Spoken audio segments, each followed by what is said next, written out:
For today's video, we're going to go over all of the new things that have been added to Save the World in Season 9. And first we're going to start off with the new heroes. The new Black Knight Garridan Mythic Constructor has been added to the event store, and he costs 3,200 gold. And he has a new ability called Going Constructor, and that ability is going to make your hammer deal an enormous amount of physical damage, and it's going to give you a shield that reduces 95% damage from the front, and it lasts for 16 seconds. He has the Knight's Impact Standard perk, which is going to increase your hardware impact and help you trigger kinetic overload more often. And for his commander perk, he has Knight's Impact Plus, which increases your impact by 75%, and it also causes your Going Constructor ability to trigger kinetic overload. And we will try to get gameplay of him sometime today. But yeah, that's what the new Mythic Constructor looks like. There's also a couple of new Dinosaur heroes. If you go to your collection book and then historic heroes, you can see them there. You'll be able to get Paleo Luna right away. You'll be able to get her from the third page of the Tales of Beyond questline, which I'll go over shortly. Her 3 main abilities are Crescent Kick, Smoke Bomb, and Kunai Storm. And she also has the Saurian Claws standard perk, which is going to add 5.5% of current health to melee weapon damage. And for a commander perk, it's going to add 16.5% of current health to melee weapon damage. But yeah, that's how you get the new Paleo Luna Dinosaur Ninja. I should also point out that as soon as you get her, or the prehistoric Izza, you'll be given a new Blast from the Past team perk. And in order to activate that team perk, you're going to have 2 dinosaur heroes. So you will need both of these in order to activate it. And basically what this new team perk does is it removes all of your shield and increases your max health by 200%. And they didn't tell us how to get the new prehistoric Izza in the patch notes. I'm going to go ahead and show you her perks as well. And as soon as I find out how to get her, I'll be sure to let you all know. She also has the new Going Constructor ability as well. She also has Rosie and Decoy. And for her standard perk, she has Saurian Hide, which is whenever your shield is depleted or taken away, it's going to increase your armor by 33. And for our commander perk, it's going to increase your armor by 100. And these are the 3 new heroes that have been added in Season 9. Now when it comes to weapons, they added a new spear called Steam Skewer, which is currently available in the weekly store for 1,680 gold. And this is what it looks like up close. And the description that came with it says a spear that uses long-range thrusting attacks with slightly below average attack speed, but it also has increased damage and impact. And it also has the up and over heavy attack, which is a 2-strike heavy attack that deals significant damage and knockback. And we'll try to get some gameplay of that within the next day or 2 as well. And that's the only new weapon that's been added so far. There's also a new side mission called Skeet Shooting. And basically for this you'll have to see how many clay pigeons you can shoot down. And we're actually going to go ahead and try it out and see what it looks like. The hell is this? Is this the new blaster? Oh, I think this is the new blaster, people. In the patch notes, look how he walks. He got backwards knees. I'll just take a big backward knee step in the opposite direction. Yeah. What is this? This is what the new blaster looks like, people. He actually looks really cool. So wait, does he blast? Oh, there it is. Oh, here's the blast, people. Yep, he's still blast. Okay. So they also updated what the new blaster looks like. And he got some weird legs, man. He got some long arms and weird legs. I'm gonna go ahead and kill this one just to see what it looks like. Here we go. Alright, well there's what the new blaster looks like, people. And basically this new blaster is going to be more resistant to being interrupted and knocked back by weapon and trap impacts. Their accuracy has been adjusted and fewer blasters are allowed to show up at any one time. So you're not going to get as many blasters to show up as we were before. So the poison lobbers have been taken away. And you can see the old lobbers have returned. So there's also a new side mission called Target Practice. And for this one you're going to have to see how many clay pigeons you can shoot down. So right here it says 10 and 0. I'm sure we'll find out what that means here shortly. Here we go. Let's see where it goes. Oh, there it is. Oh, okay. So wait, does it go in the same spot? Yep. Okay. So they throw it in the same spot each time. Oh, looks like they can shoot up to 2 at a time as well. So they can't shoot more than once. There we go. We got 4. Oh, they're still shooting. Okay. There we go. We got 5 of them. Oh, now they shoot out 3 of them. Okay. There we go. So we were able to get 10. Oh, they're still shooting. Oh, wow. I'm not sure how long it's going to keep going, but they're still shooting out clay pigeons. If you were able to get at least 10, you should be able to complete it though, because we were able to get that present. I'm going to go ahead and keep shooting until, oh, okay, there it stopped. So I'm not sure how many clay pigeons that was, but we were able to shoot a total of 11 on our first one. And you can also get rewards from it as well. So there's also a new side mission, actually pretty cool side mission in my opinion. Like I mentioned earlier, there's also a new Tales of Beyond quest line, which you can access on your quest page. With this new quest line, there's a total of 15 quests, and I think we may stream them later on today. And not only did we get a new quest line, but we also got new weekly quests as well. And for this week, you're going to have to complete 10 mission alerts, and you'll have the choice between one of these 4 rewards. Either summer tickets, gold, re-perk, or epic perk up. And you'll be able to spend those summer tickets on military llamas.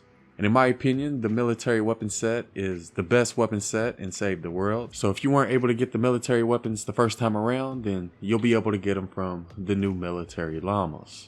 The next thing I want to go over is the new Wargames Storm Shield Defense game mode. And you will be able to do this new Wargames in each zone. So you'll be able to go back to Stonewood, Plankerton, Canny Valley, and you'll also be able to do it in Twine Peaks. And there's actually a daily challenge for each of those zones as well. You'll be able to start the war games by going to one of your storm shield defenses in one of the 4 zones. And once you go to it, you'll see this option. Just go ahead and go to My Storm Shield, because that's how you start it. And once you get to your storm shield defense, just go up to your shield menu.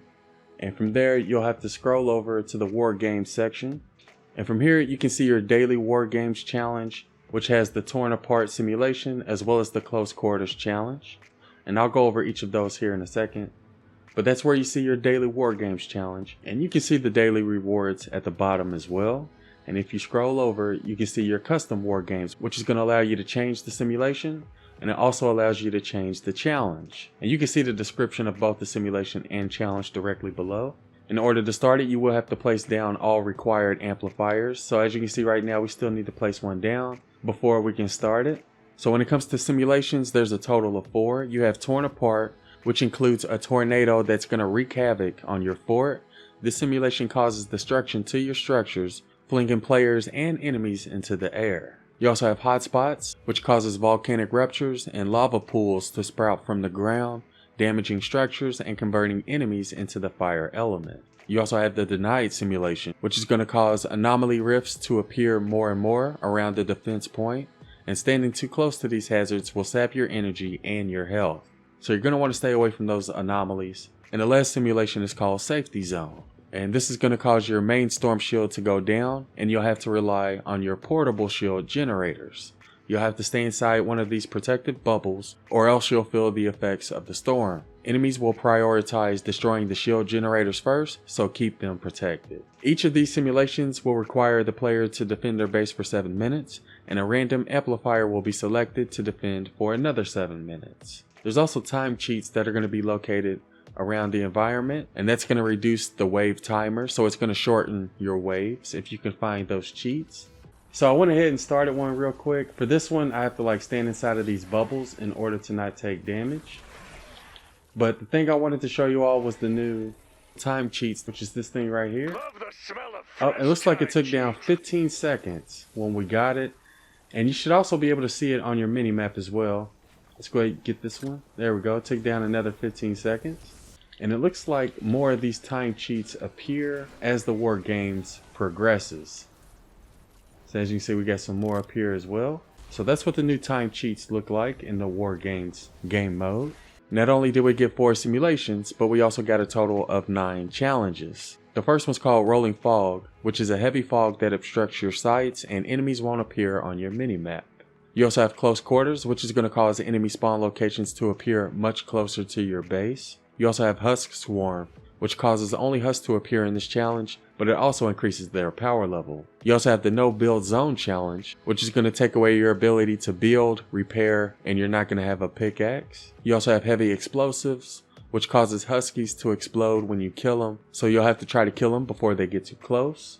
You also have Trapped Out, which disables all of your traps, and you also won't be able to place any traps during this challenge. You also have the Full Time challenge, which is going to cause those time cheats to not appear during the simulation, You also have Surprise, which randomizes the war game simulation, and it'll swap to a different one in the second wave.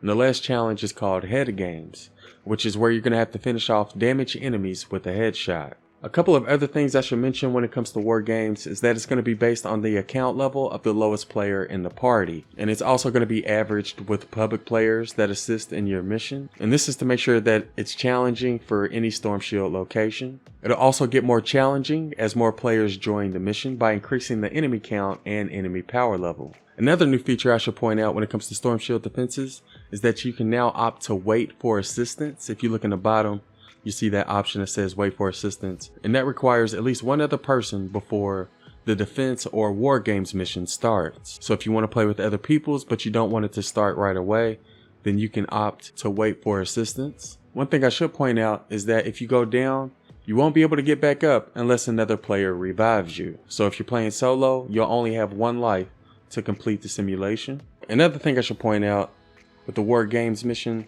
is that your fort's layout will be saved. After the current Storm Shield mission concludes, your fort is restored to the saved state.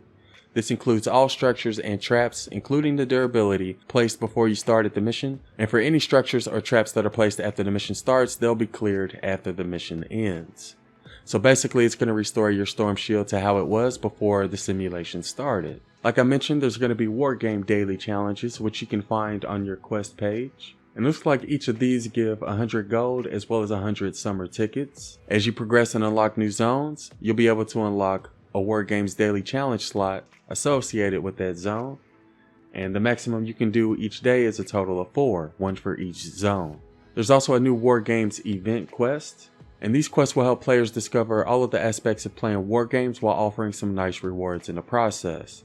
Each war game simulation type offers a one-time completion quest, which rewards event tickets and a unique banner reward to show off your accomplishment. So all of these quests are going to reward tickets, but the simulation quests are going to reward tickets as well as these banners. So there's also some war game quests that you can complete as well, and there's also some repeatable quests. And these are very similar to the repeatable quests that we usually see during each event. You'll be able to earn Frost Up, Amp Up, Fire Up, Reperk, as well as gold with these repeatable quests. A couple of other new useful features I wanted to point out is that there's now a new option that says Storm Shield Assist, which is going to make it a lot easier to join other players' Storm Shield defense missions.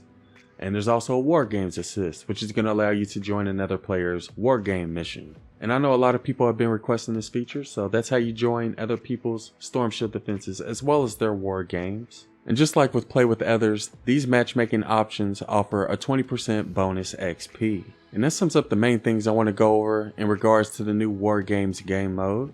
A couple of other things I wanted to point out before I go is that they changed the layout of Twine Peaks. So as you see here, we start with the level 76 missions, then we go through the level 82 to 88, 94, and then power level 100 missions. And from here you go to 108 missions, power level 116, 124, 126 missions, and 128 missions. And before today they were sort of like in a pie chart, but now it's more linear, and there's also more missions in each zone. So before today you had around 4 or 5 in each difficulty zone, and right now we have a total of 9 in the power level 128 zone, and 3 of these are actually group missions. So it looks like there's going to be more group missions in each zone as well. So basically they doubled the amount of missions for each zone in Twine Peaks. They also reduced the amount of health of structures in high-end Twine Peaks, so your pickaxe should be a little bit more useful. There's no longer any more beta storm missions, but they will be returning, and mission alert quotas have been changed, so now you'll be able to complete them once a day. Those are the ones that have the timers next to the rewards. So once we complete this mission, we'll get those 2 epic perk up, but we won't be able to get another mission alert reward from this mission until it resets. Once you complete it, you should see a check mark appear next to it, which means you've already done it, and it resets once every 24 hours. And there were also a couple of other features and bug fixes which I'm not going to go over, but again I will leave a link to the patch notes in the description. Anyways, let me know what you think about today's patch in the comments below. I hope y'all found the video useful, and thanks for watching.